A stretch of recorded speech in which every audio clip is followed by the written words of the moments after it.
तो चलिए बच्चों स्टार्ट करते हैं। अपन ने लास्ट वीडियो में क्या देखा था?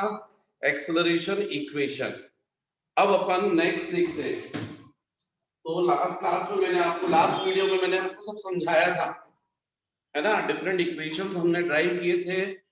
Displacement equation, velocity equation, acceleration equation for a body executing simple harmonic motion. तो नेक्स्ट इक्वेशन है बच्चों time period equation. Time period equation, time period equation. तो लास्ट अपना इक्वेशन क्या था? F is equal to minus omega square into y, right? अब इसमें minus sign तो बच्चों केवल डायरेक्शन बता रहा है, क्योंकि टाइम पीरियड के लिए तो अपन को टाइम पॉजिटिव चाहिए ना। नेगेटिव यदि अपन लेंगे स्क्वायर रूट निकलता है तो फिर इमेजिनरी हो जाता है। जो बच्चे मैथ्स पढ़ते हैं उनको पता है नेगेटिव क्वांटिटीज का स्क्वायर रूट कैसा कैसा होता है? इमेजिनरी होता है। तो इसलिए हमको सपनों में नहीं जीना है। इमेजिनरी मतलब सपने। तो टाइम जो रहेगा वो कैसा रहेगा? रियल रहेगा। इसलिए माइनस साइन को नेग्लेक्ट कर दो। तो F is equal to omega square into y. लेकिन आप सबको पता है ओमेगा क्या होता है? 2π/t होता है स्क्वायर इंटू वाई। तो इसका मतलब 2π whole square upon T square. T square को क्रॉस मल्टीप्लाई करो तो क्या जाएगा? 2π whole square into Y upon F. Square root ले लो तो t is equal to 2π into root over y upon F. ये एक्चुअल में बच्चों इक्वेशन होता है टाइम पीरियड इक्वेशन। किसके लिए? For a body executing simple harmonic motion. अब सिंपल हार्मोनिक मोशन कौन करता है? बहुत सारे एग्जांपल्स हैं और उन सबके लिए डिफरेंट डिफरेंट फॉर्मूले डिराइव होते हैं। जैसे अपन अभी सिंपल पेंडुलम के लिए मैं डिराइव करूंगा तो उसमें टाइम पीरियड इक्वेशन क्या आएगा? t is equal to 2π into root over l by g। यदि अपन किसी बॉडी को स्प्रिंग से अटैच कर दें, है ना, कोई वर्टिकली सस्पेंडेड स्प्रिंग है, उससे अपन किसी लोड को दूसरे एंड से किसी लोड को सस्पेंड कर दें और स्ट्रेच कर दे, छोड़ दे, तो वो क्या करेगा? अपनी मेन पोजीशंस के अबाउट ऑसिलेट करेगा। उसका भी ऑसिलेशन सिंपल हार्मोनिक मोशन होता है। अभी मैं डिस्कस करूंगा आपसे आगे। और जब उसका फॉर्मूला डिराइव करूंगा तो वो इक्वेशन आता है t is equal to 2π into root over m by k। m क्या होता है? सस्पेंडेड मास और k होता है स्प्रिंग कांस्टेंट। जब आगे आप 12th में देखेंगे तो मैग्नेटिज्म में जब किसी मैग्नेट को मैग्नेटिक फील्ड में अपन फ्रीली सस्पेंड करते हैं और जब वो मीन पोजीशंस के अबाउट ऑसिलेट करता है तो उसका भी मोशन सिंपल हार्मोनिक मोशन होता है। और उसके लिए जब अपन टाइम पीरियड इक्वेशन ड्राइव करते हैं तो वो इक्वेशन आता है t is equal to 2π into root over I upon capital M into h। I होता है moment of inertia, capital M होता है मैग्नेटिक मोमेंट और h होता है horizontal component of earth magnetic field. अब ये सब चीजें आपको पता नहीं है, धीरे धीरे आप देखोगे। लेकिन ये जितनी भी अपन बात कर रहे हैं सिंपल हार्मोनिक मोशन, ये डिफरेंट इक्वेशंस आ रहे हैं, ये सब ड्राइव होते हैं इसी फॉर्मूले से। मतलब ये कॉमन फॉर्मूला है। मैंने आपको 3 एग्जांपल दिए, तीनों में फॉर्मूले डिफरेंट डिफरेंट थे, लेकिन तीनों का कॉमन फॉर्मूला यही है। तो इसलिए हमको इस फॉर्मूले को पहले याद रखना है, इसी से ड्राइव होता है। तो what is the time period of A body executing SHM and y displacement and f acceleration। तो बच्चों ये हो गया equation for time period for a body executing simple harmonic motion. Next equation अपन को देखना चाहिए frequency equation for a body executing SHM। तो फ्रीक्वेंसी क्या होती है? 1 अपॉन टाइम पीरियड। तो frequency is equal to t की वैल्यू रख दो, तो t का फॉर्मूला ये है, तो क्या आएगा? 2π into root over y upon f। इसका मतलब n is equal to 1 upon 2π into root over y upon f। Clear? तो यहाँ पर F क्या हो गया एक्सेलरेशन और Y क्या हो गया डिस्प्लेसमेंट। अच्छा नेक्स्ट जो है वो अपन बोलते हैं restoring equation, restoring force equation, restoring force equation किसके लिए? For a body executing simple harmonic motion, जो बॉडी सिंपल हार्मोनिक मोशन कर रही है उसके लिए रीस्टोरिंग फोर्स। अब ये रीस्टोरिंग फोर्स क्या होता है? ये वो फोर्स होता है जो बॉडी को अपनी मीन पोजीशंस की तरफ लाता है, तभी तो बॉडी ऑसिलेट करती है अबाउट देयर मीन पोजीशन। जैसे फॉर एग्जांपल, जैसे अपन ये सिंपल पेंडुलम है, इसको राइट साइड ले गए है ना, फिर अपन ने छोड़ा तो हमको मालूम है ये अपनी मीन पोजीशंस के अबाउट क्या करेगा, ऑसिलेट करेगा। ये प्रैक्टिकली आप लोग देखते हो। तो ये जो पेंडुलम है जब मीन पोजीशंस के अबाउट ऐसा ऑसिलेट करेगा तो राइट साइड आएगा ना। जब मीन पोजीशन से राइट साइड आएगा तो डिस्प्लेसमेंट किस साइड होगा? Right side. सपोज इस डिस्प्लेसमेंट को हमने बोला पॉजिटिव, राइट साइड को पॉजिटिव, लेफ्ट साइड को क्या बोलोगे? नेगेटिव बोलोगे, है ना। तो उस वक्त जो एक्सेलरेशन होता है वो किस तरफ होगा? ऐसा होगा। अब अपन एक्सेलरेशन बोल रहे हैं, आप चाहो तो इसको रिटार्डेशन भी बोल सकते हो क्योंकि एफ की वैल्यू नेगेटिव आ रही है ना। एफ की वैल्यू y से कैसी है? नेगेटिव है, तो आप उसको रिटार्डेशन भी बोल सकते हो। या एक्सेलरेशन बोल रहे हो तो आप बोलोगे डिस्प्लेसमेंट के अपोजिट। जब एक्सेलरेशन लेफ्ट साइड है टुवर्ड्स मीन पोजीशन, तो इस बॉडी पर जो फोर्स लगेगा वो भी किस तरफ लगेगा? Towards mean position. मतलब जैसे बॉडी राइट साइड जाएगी उसके ऊपर एक फोर्स वर्क करने लगता है जिसका डायरेक्शन किस तरफ होता है? Towards mean position. इस फोर्स को हम बोलते हैं रीस्टोरिंग फोर्स।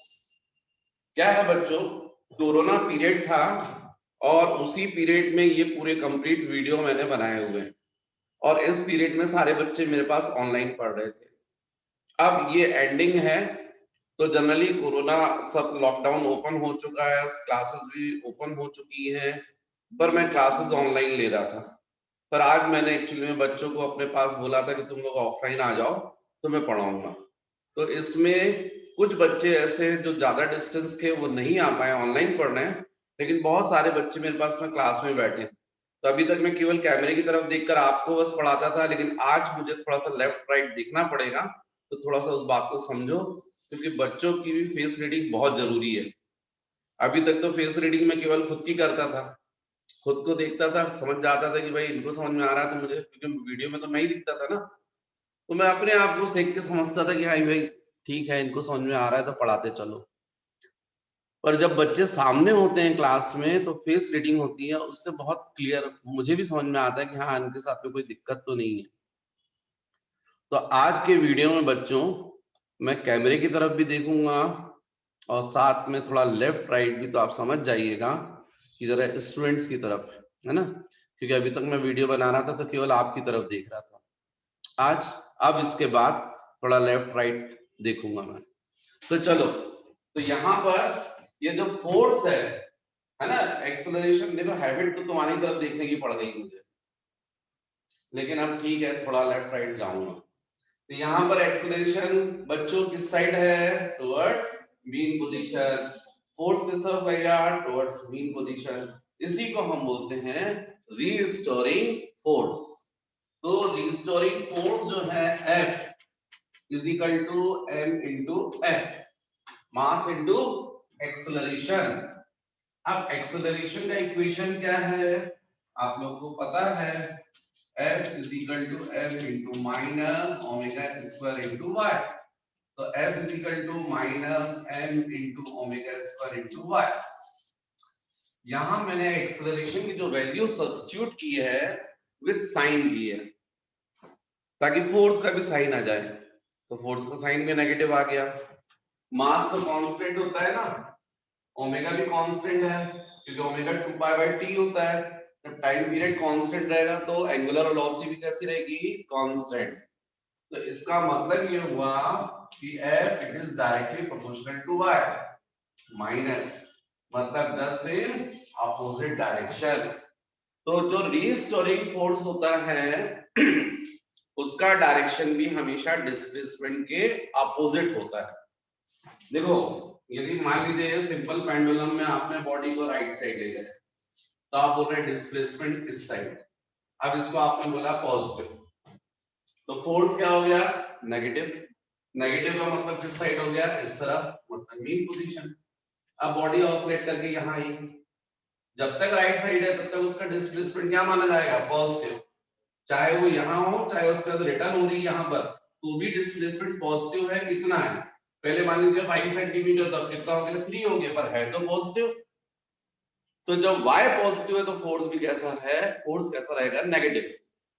अब जब जैसी बॉडी लेफ्ट साइड गई तो आपने बोला डिस्प्लेसमेंट कैसा हो गया नेगेटिव, तो जब y नेगेटिव हो गया तो फोर्स कैसा हो जाएगा पॉजिटिव। पॉजिटिव का मतलब इस साइड, मतलब हमेशा जो बॉडी ऑसिलेट करती है उस पर जो भी फोर्स लगता है वो किस तरफ लगेगा towards mean position, towards mean position. इसी की वजह से तो बॉडी क्या करती है ऑसिलेट करती है। राइट जाएगी फोर्स लगने लगेगा लेफ्ट साइड, लेफ्ट जाएगी फोर्स लगेगा राइट साइड, तो वो मीन पोजीशंस के अबाउट क्या करती है ऑसिलेट करती है। इसलिए अपन इसको बोलते हैं रीस्टोरिंग फोर्स। रीस्टोरिंग फोर्स मतलब जो बॉडी की पोजीशंस को कहां लाता है टुवर्ड्स मीन पोजीशन। तो आपको बच्चों ये मैंने बताया टाइम पीरियड इक्वेशन, ये मैंने आपको बताया फ्रीक्वेंसी इक्वेशन, ये बताया आपको रीस्टोरिंग फोर्स इक्वेशन, और ये सारे इक्वेशंस आपको कायदे के अनुसार मुंह जबानी रट जाने चाहिए। जैसे मैंने आपको सबसे पहले कौन सा इक्वेशन ड्राइव करवाया था, डिस्प्लेसमेंट इक्वेशन। क्या था वो, y is equal to a sin omega t। फिर वेलोसिटी इक्वेशन क्या था, v is equal to omega into root over a square minus y square. फिर एक्सेलरेशन इक्वेशन ड्राइव करवाया था minus omega square into y. फिर restoring force आज time period equation करवाया। फिर तो t is equal to 2 pi into root over displacement upon acceleration. फिर frequency equation तो 1 अपॉन टाइम पीरियड मतलब 1 upon 2 pi into root over acceleration upon displacement. फिर restoring force equation just अभी derive करवाया, क्या बोलोगे minus M omega square into y, है ना। तो ये माइनस साइन डायरेक्शन बता रहा है। अब जब ये इक्वेशंस हो गए हैं तो हमको नेक्स्ट बताना चाहिए potential energy equation. Potential energy भाई पोजीशन है, कोई बॉडी ऑसिलेट कर रही है तो मेन पोजीशन से कहीं जाएगी तो पोजीशन तो होगी ना, पोजीशन के पास के कारण उसके पास में क्या रहेगी एनर्जी रहेगी। भाई किसी बॉडी को आप थ्रो करते हैं हाइट पर जाएगी, पोजीशन पर है तो क्या होगी उसके पास पोटेंशियल एनर्जी। तो वैसे ही यहाँ पर भी पोटेंशियल एनर्जी पोजीशन की वजह से रहेगी। एनर्जी क्या होता है work done, energy means what, capacity of doing work is called energy, है ना। तो इसका मतलब ये हुआ कि वर्क क्या होता है, वर्क फोर्स इनटू डिस्प्लेसमेंट। तो इससे आपका पोटेंशियल एनर्जी, यही तो वर्क स्टोर हो जाता है एनर्जी के फॉर्म में। तो इसलिए नेक्स्ट मैं बोल रहा हूं आपको पोटेंशियल, है ना, एनर्जी, पोटेंशियल एनर्जी इक्वेशन। तो मैंने आपको समझाया U इज इक्वल टू क्या बोलोगे F into y, force into displacement. अब यहाँ पर U इज इक्वल टू, भाई पोटेंशियल एनर्जी मतलब पहले वर्क कैलकुलेट करोगे ना, वर्क कैलकुलेट करोगे तो work done is equal to force into displacement, और यही वर्क तो कन्वर्ट होगा ना एनर्जी के फॉर्म में। तो आप potential energy is equal to क्या बोलोगे वर्क बोलोगे। तो यहाँ पर आप वैल्यू रख दो W इज इक्वल टू, या आप U लिख सकते हैं अपन इसको फोर्स की जगह जाएगा minus m omega square into y into of y. आप चाहो तो माइनस साइन को चलो छोड़ो, क्यों छोड़ो, क्योंकि माइनस डायरेक्शन बताता था एनर्जी के लिए, आप छोड़ दीजिए चलिए साइन। तो इसका मतलब क्या है U is equal to m omega square into y square, है ना। तो ये होना चाहिए पोटेंशियल एनर्जी इक्वेशन, जो कि गलत है। ऑनलाइन थे तो मैं कुछ बोल नहीं पा रहा था, अब मेरे पास ऑफलाइन आ गए बच्चे, अब मैं इनको बत्ती देता हूँ, है ना। थोड़ी देर क्या करता हूँ मैं कि म्यूट करता हूँ, मैं रिकॉर्डिंग को पॉज करता हूँ। अब जरा इन बच्चों को मैं बत्ती देता हूँ क्योंकि ये गलत बता रहे हैं मेरे को। तो बच्चों, मैंने रिकॉर्डिंग पॉज की थी और मैंने अपनी क्लास में बच्चों से पूछा और मुझे बड़ा दुख हो रहा है कि इन लोगों से मुझे कोई जवाब नहीं मिला। और मुझे मालूम है आप ऑनलाइन पढ़ रहे हैं, आपको भी नहीं पता है। यहाँ पर चेक हो रहा है कि आपके कॉन्सेप्ट सही नहीं चल रहे हैं। मैंने आपको, जब आप देखिए वीडियो, अब तो सब प्रूफ है, वर्क पावर एनर्जी वाला वीडियो आप निकालिए और देखिए, मैंने उसमें आपको सिखाया है कि जब कांस्टेंट फोर्स होता है तब वर्क कैलकुलेट करते हैं फोर्स इनटू डिस्प्लेसमेंट करके। लेकिन जब फोर्स वेरिएबल हो तो कभी भी वर्क अपन डायरेक्ट नहीं निकालना चाहिए। वो कैसे निकलेगा? Bye integration. आप देखो यहाँ पर फोर्स जो है वो डायरेक्टली प्रोपोर्शनल है वाई के। जैसे जैसे वाई चेंज होगा, इंक्रीज होगा, फोर्स भी इंक्रीज होगा। भाई ये सिंपल पेंडुलम है, और जब इसको आप ऑसिलेट करोगे यहाँ जाएगा ना, डिस्प्लेसमेंट कम होगा तो इसके ऊपर फोर्स जो लेफ्ट साइड लगेगा वो कम लगेगा। फिर जब ये और ज्यादा डिस्प्लेसमेंट हो जाएगा तो फोर्स और इंक्रीज हो जाएगा। और जब मैक्सिमम डिस्प्लेसमेंट होगा, मतलब एम्पलीट्यूड की पोजीशन में, उस वक्त फोर्स कैसा होगा? मैक्सिमम होगा। मतलब यहाँ पर बॉडी ऑसिलेट कर रही है तो फोर्स क्या हो रहा है? चेंज हो रहा है। मीन पोजीशन पर तो फोर्स कितना लगेगा? 0, क्योंकि y की वैल्यू 0 है तो फोर्स भी 0। 1 सेंटीमीटर बॉडी डिस्प्लेस हुई तो फोर्स क्या होगा? तो डेफिनेटली कम होगा। 2 सेंटीमीटर में फोर्स कितना होगा? रिस्टोरिंग फोर्स और बढ़ जाएगा। जब एम्पलीट्यूड पर होगा मैक्सिमम डिस्प्लेसमेंट में तो फोर्स मैक्सिमम होगा, इसलिए तो बॉडी रुक जाती है। फिर वहां वेलोसिटी 0 हो जाती है, वापस आती बॉडी। तो जब फोर्स वेरिएबल हो तो कभी भी, देखिए मैं आपको बोल रहा हूं, नहीं तो आंसर्स नहीं आएंगे न्यूमेरिकल्स में। आपको वहां तुरंत चेक होगा कि फोर्स जो है वो वेरिएबल है। तो यहाँ पर जब फोर्स वेरिएबल है तो आप लोग को तुरंत सोचना चाहिए था कि वर्क सर अपन ऐसे नहीं निकालेंगे, कांस्टेंट फोर्स होता है तब अपन वर्क ऐसे। और मैं हमेशा जानबूझ के ये गलती करता हूँ, ताकि मैं सोचता हूँ, पूछता हूँ स्टूडेंट से कि गलती पकड़ो कहाँ पर है। यही छोटे छोटे से कॉन्सेप्ट्स हैं जो हमको समझने हैं और ध्यान रखने हैं। तो बच्चों ये ऐसे नहीं करेंगे। इसमें आप देखिए, जब आप स्मॉल डिस्प्लेस कर रहे हैं बॉडी को, या स्मॉल डिस्प्लेस हो रही है तो स्मॉल वर्क हो रहा है, तो स्मॉल वर्क के लिए आप क्या बोलोगे? डीडब्ल्यू। फिर आप बोलोगे एफ इंटू वाई, लेकिन कौन सा वाई बोलोगे? D y. Small displacement small work, तो इस कंडीशन में आपको ऐसा बोलना चाहिए। फिर टोटल वर्क के लिए क्या करते हो? ये सारे स्मॉल स्मॉल वर्क्स का समेशन। समेशन को अपन मैथमेटिक्स में क्या बोलते हैं? इंटीग्रेशन। तो इसलिए यहाँ पर आएगा इंटीग्रेशन ऑफ डी डब्ल्यू, यहाँ भी रहेगा integration F into of D y. कहां से कहां? From 0 to y। Mean position से y डिस्प्लेसमेंट है ना, इसलिए। तो लिमिट्स जो है वो ऐसे आएंगी 0 टू y। अब इंटीग्रेशन डी डब्ल्यू, इसको क्या बोलोगे? डब्ल्यू। इंटीग्रेशन का मतलब समेशन, सारे स्मॉल स्मॉल वर्क्स का समेशन, मतलब टोटल वर्क। तो ये हो जाएगा फिर आपका इंटीग्रेशन। अब f की वैल्यू अब रख दो आप, m omega square into y into D y from 0 to y। इसमें w इज इक्वल टू, तो यहां पर जो है m constant common, omega square ये भी कांस्टेंट है कॉमन। ओमेगा स्क्वायर क्यों कांस्टेंट है? क्योंकि ओमेगा क्या होता है? 2 पाई बाय टी, और हमको मालूम है टाइम पीरियड कांस्टेंट है यहाँ पर। तो इसलिए जब capital T time period constant है तो ओमेगा भी कांस्टेंट होगा।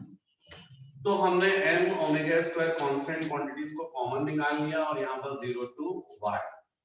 तो w is equal to m omega square into y के लिए क्या जाएगा? y स्क्वायर बाय 2, है ना, फ्रॉम 0 टू y। भाई y टू द पावर 1, इसका इंटीग्रेशन बोलो। इंटीग्रेशन y का क्या होगा integration x to the power n क्या होता है x to the power n plus 1 upon n plus 1। तो integration y to the power 1 क्या होगा y to the power 1 plus 1 upon 1 plus 1 means y to the power 2 upon 2। तो ये हो जाएगा।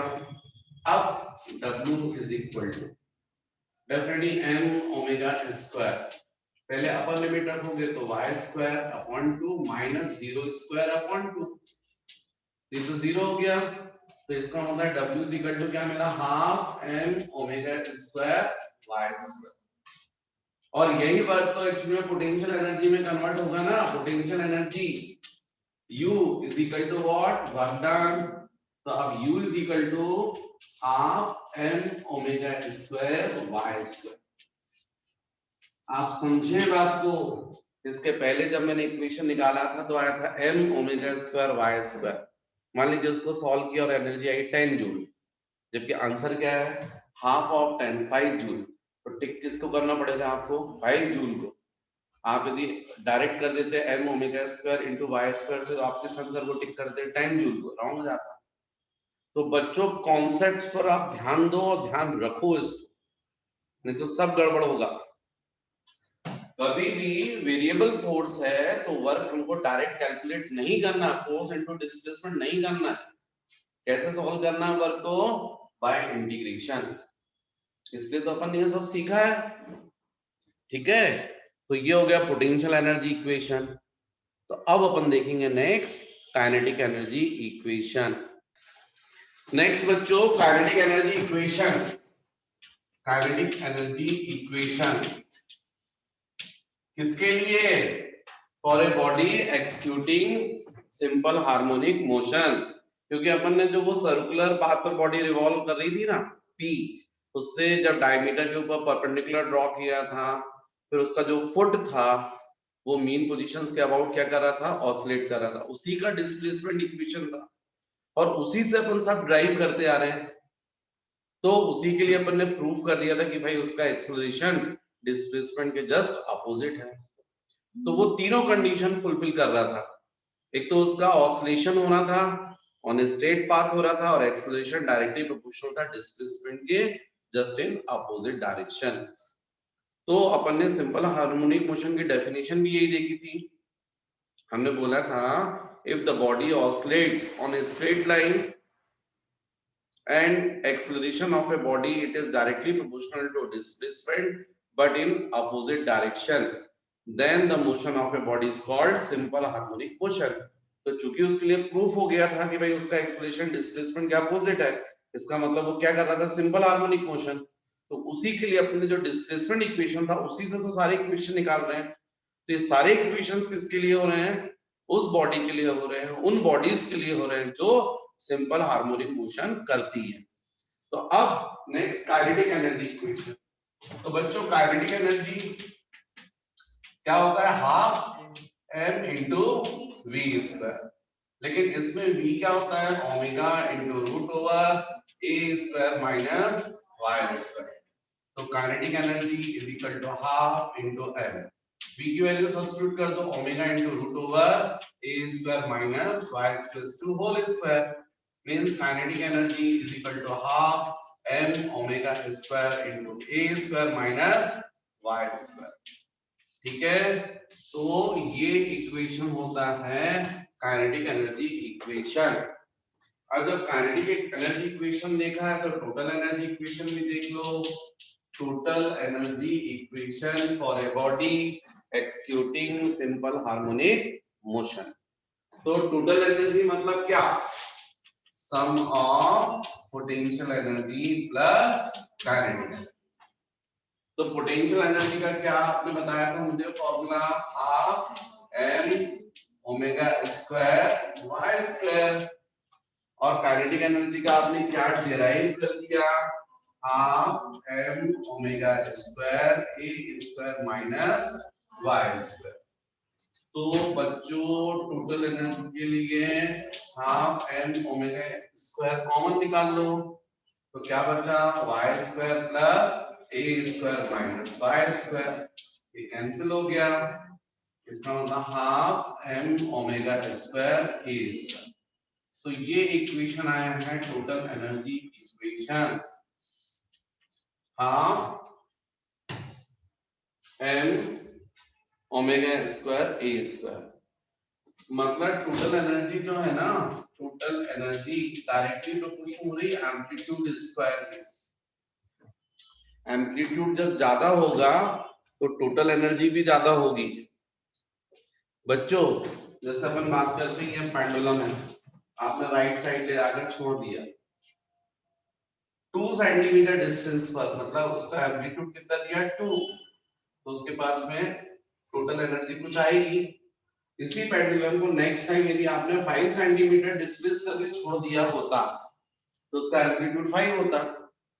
तो सेकंड वाली कंडीशन में टोटल एनर्जी ज्यादा होगी, मतलब जब यहाँ पर आएगी और यदि आपने यहाँ पर हाथ रख दिया तो आपको चोट ज्यादा जम सकती। तो जैसा मैं यहाँ पेंडुलम के लिए बता रहा हूँ, आपको आगे चलकर वेव्स आएगा।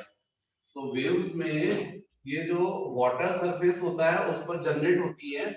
तो एक्चुअली जो वाटर पार्टिकल्स होते हैं वो मीन पोजीशंस के about up and down oscillate करते हैं। तो जिस वक्त ऐसा वेव रहेगी, ये एम्पलीट्यूड रहेगा, जिस वेव का एम्पलीट्यूड बहुत हाई रहेगा इसका मतलब उसमें टोटल एनर्जी भी बहुत ज्यादा होगी।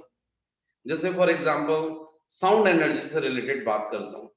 मान लीजिए मैं आपको लेक्चर दे रहा हूँ, पढ़ा रहा हूँ, धीरे से मैंने मुंह खोला, है आपको बोलने के लिए मैंने आवाज निकाली तो मुंह थोड़ा सा खोला तो जो वेव निकलेगी वो कम हाइट की निकलेगी, एनर्जी कम है, कम हाइट की निकलेगी, मतलब एम्पलीट्यूड कम रहेगा, और एम्पलीट्यूड कम रहेगा तो एनर्जी भी कम रहेगी। लेकिन यदि मैं जम से बोल रहा हूं, आपको बहुत मुंह खोल रहा हूं और डांट रहा हूं, मारेंगे ऐसे बोलते ना, तो उस कंडीशन में जो वेव निकलेगी वो कैसी निकलेगी, ज्यादा हाइट। देखो आप बाहर रोड पर, आप जब रोड के साइड में आप खड़े रहते हो और कोई फ्रेंड मान लीजिए आपके सामने से निकल रहा है और उसको आप आवाज देते हो तो बहुत जम से चिल्लाते हो ना, और जब बहुत जम से चिल्लाते हो तो आपका मुंह पूरा खुलता है। जब मुंह जब जम से खुलता है तो उस वक्त जो वेव निकलती है वो ज्यादा हाइट की निकलती है। अब ज्यादा हाइट की वेव का मतलब उसका एम्पलीट्यूड हाई रहता है, एम्पलीट्यूड हाइट ज्यादा रहता है, इसका मतलब टोटल एनर्जी भी ज्यादा रहती है, और इसीलिए वो आवाज दूर तक जाती है और वो आपकी आवाज सुन लेता है, फिर आपकी तरफ मुड़कर आता है। और कई बार जब आप आवाज देते हो तो नहीं सुन के आता, तो बाजू वाला फ्रेंड चिल्लाता है, यार जब से बोलना था ना। तो आपने धीरे बोला तो कम हाइट की वेव निकली, कम एम्पलीट्यूड की वेव निकली, उसमें एनर्जी कम थी। जब आपने चिल्लाया जन से तो जो वेव निकली वो ज्यादा हाइट की थी, ज्यादा एम्पलीट्यूड था, उसमें ज्यादा एनर्जी थी, इसलिए उसके पास आवाज पहुंच गई। ऐसे देख लीजिए आप सी में जब देखते हैं, ओशियन सरफेस पर जब वेव जनरेट होती हैं तो जो कम हाइट की रहती हैं, मतलब कम एम्पलीट्यूड की रहती है, उनमें टोटल एनर्जी कम रहती है, उसमें लोग बाग नहा लेते हैं। लेकिन जब ज्यादा हाइट की सुनामी में देखो आप, वो वेव थी तो कैसी थी, बहुत ज्यादा हाइट की, तो टोटल एनर्जी भी कैसी थी, बहुत ज्यादा, उसने कितना नुकसान पहुंचाया था। तो एक्चुअली में टोटल एनर्जी जो होती है वो किस पर डिपेंड करती है, एम्पलीट्यूड पर। तो यहाँ पर इसलिए देखो एम्पलीट्यूड भर पर नहीं, बच्चों मैंने गलत बोल दिया, टोटल एनर्जी एम्पलीट्यूड पर नहीं डिपेंड करती, एम्पलीट्यूड स्क्वायर पर डिपेंड करती है। यदि एम्पलीट्यूड 3 होगा तो टोटल एनर्जी 3 स्क्वायर टाइम्स हो जाएगी, इसको 9 टाइम्स। तो ये आपको ध्यान रखना है सब चीजें, ये सारी चीजें आपके कॉम्पिटिटिव एग्जाम से रिलेटेड है, न्यूमेरिकल से रिलेटेड है। अब ये टोटल एनर्जी मैंने आपको बता दिया। तो यदि बच्चों में ग्राफ प्लॉट करना चाहूं, मान लीजिए ग्राफ प्लॉट करना चाहूं किसके बीच में, पोटेंशियल एनर्जी एंड डिस्प्लेसमेंट के बीच में, चलो अच्छा ठीक है, आप लोग के पास बोर्ड पर जगह नहीं दिख रही मुझे ज्यादा, तो समझ नहीं आएगा। अभी मैं साइड में हट गया हूँ, आपको जो भी नोट करना है वीडियो पॉज करके कर लीजिएगा, फिर मैं ग्राफ ही बताता हूँ आपको। तो नेक्स्ट बच्चों मुझे ग्राफ डिस्कस करना है आप लोगों से, पोटेंशियल एनर्जी ग्राफ कैसा होगा, काइनेटिक एनर्जी ग्राफ कैसा होगा, टोटल एनर्जी ग्राफ कैसा होगा। पर इसके लिए एग्जांपल लेते हैं। ये हो गया पेंडुलम। अब पेंडुलम को आप राइट साइड ले जा रहे हैं, ठीक है, फिर ये राइट साइड गया, फिर लेफ्ट साइड गया, ऐसा। भाई आप मीन पोजीशन से राइट गया फिर लेफ्ट आया मीन पोजीशन पर, फिर लेफ्ट चला गया, फिर मीन। इसको अपन बोलते हैं वन कंप्लीट ऑसिलेशन। अब इस वन कंप्लीट ऑसिलेशन के लिए जरा आप सोचकर तो देखो कि मैंने बोला डिस्प्लेसमेंट सपोज y है ना, potential energy equation half m omega square y square, kinetic energy equation बोलो जरा, half m omega square a square minus y square, है ना।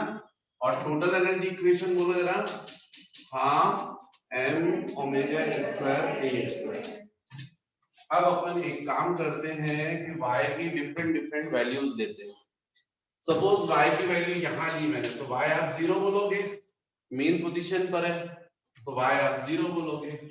जब ये 0 पोजीशन पर है तो पोटेंशियल एनर्जी कितनी होगी, तो आप बोलोगे 0, जो y की वैल्यू 0 है। तो बात भी सही है, मेन पोजीशन पर है ना बॉडी।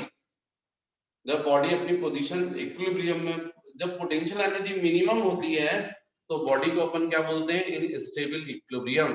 ये भी तो एक कॉन्सेप्ट है। कोई भी बॉडी स्टेबल इक्विलिब्रियम में कब रहेगी, जब उसके पास में पोटेंशियल एनर्जी मिनिमम होगी। अच्छा, काइनेटिक एनर्जी के लिए क्या बात करोगे, तो वायर को जरा 0, तो काइनेटिक एनर्जी कितनी हो गई, half m omega square a square.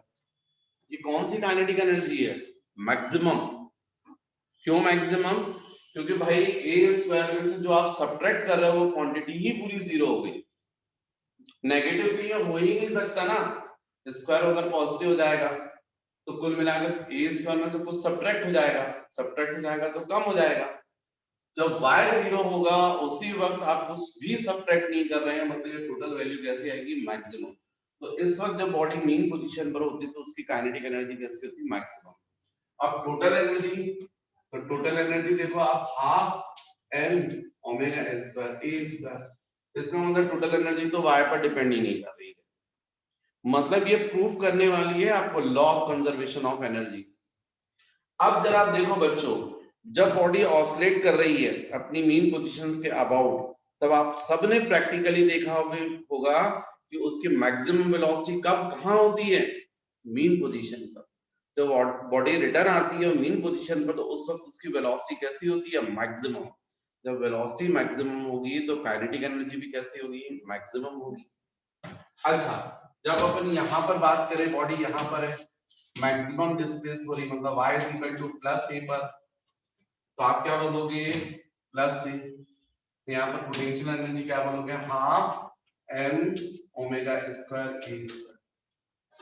अब y की वैल्यू आप मैक्सिमम रखोगे तो पोटेंशियल एनर्जी भी मैक्सिमम आएगी, मतलब पोटेंशियल एनर्जी कैसी होगी, मैक्सिमम। और काइनेटिक एनर्जी कितनी होगी, y की जगह a रख दो तो a square minus a square क्या जाएगा, 0। तो काइनेटिक एनर्जी क्या जाएगी, 0। मतलब काइनेटिक एनर्जी होती नहीं है, मतलब बॉडी मोशन छोड़ देगी। तो हाँ बिल्कुल मोशन छोड़ देती है। मेन पोजीशन से जब बॉडी मैक्सिमम डिस्प्लेस होती है उसके बाद आप देखिए आगे नहीं जाती है। क्यों आगे नहीं जा रही है, क्योंकि उसकी काइनेटिक एनर्जी क्या हो चुकी है, 0। मतलब पूरी की पूरी जो काइनेटिक एनर्जी मेन पोजीशन पर थी वो कहां गई, पोटेंशियल एनर्जी में कन्वर्ट हो गई, और खुद काइनेटिक एनर्जी क्या हो गई, 0 हो गई।